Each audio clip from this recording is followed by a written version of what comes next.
Parang nakakita lang ng multo mga bro ang Sacramento Kings dahil sa depensa ni Wembanyama binuli lang si Sabonis sa ilalim. Cheat code si Wemby, parang Kevin Durant lang, pinakitaan pa ng Shammgod si Sabonis. San Antonio Spurs versus Sacramento Kings ang pagbabalik ni DeMar DeRozan sa San Antonio, suot ang Kings jersey. Well, first quarter, napakainit ng shooting ni Victor Wembanyama, kanya galing ang 8 points sa first 12 points ng San Antonio.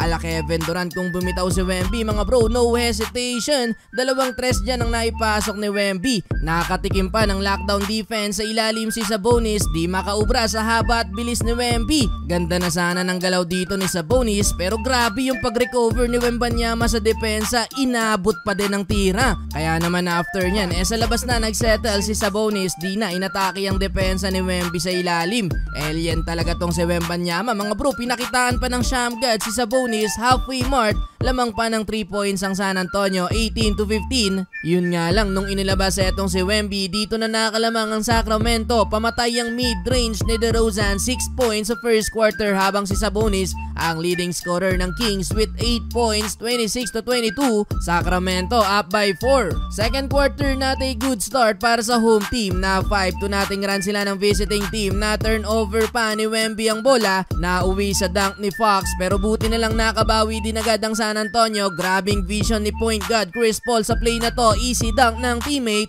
Nakasagot ng 12-3 run ng home team. Nakatikim na din ng supalpal kay Wemby etong si DeRozan, nang atake nito ang depensa ng Alien. After nyan, cheat code si Wembanyama mga bro, haba ng galamay, kanyang offensive rebound plus 2 points.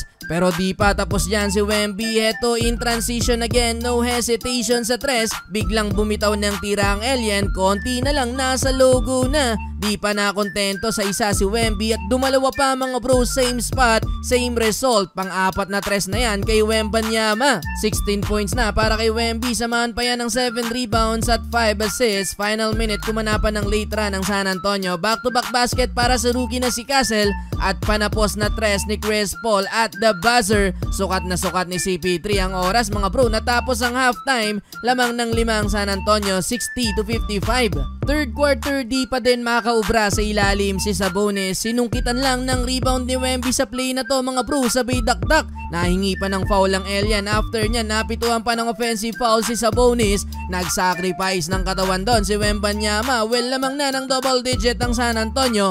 Another easy basket for Wemby. Kinakarne lang si Sabonis sa ilalim. Eto, grabe ang takot ng player ng Sacramento mga bro. Nakita lang, napapalapit si Wemby, ipinasa ang bola, nauwi pa sa turnover. 2 points pa para sa home team. In control pa din ang San Antonio, kontrolado pa din nila ang double digit lead. Na high pa si Wembanyama sa 4-point play ni Devin Vassell. Last 2 minutes, binalik si Wemby, kamot ulo na lang talaga si Sabonis, di pa din makapunto sa Alien. Habang si Wemby, easy lang sa depensa ni Sabonis. Double-double na para kay Wemby, 22 points with 11 rebounds, lamang pa ng 13 points ang Spurs, 84-71.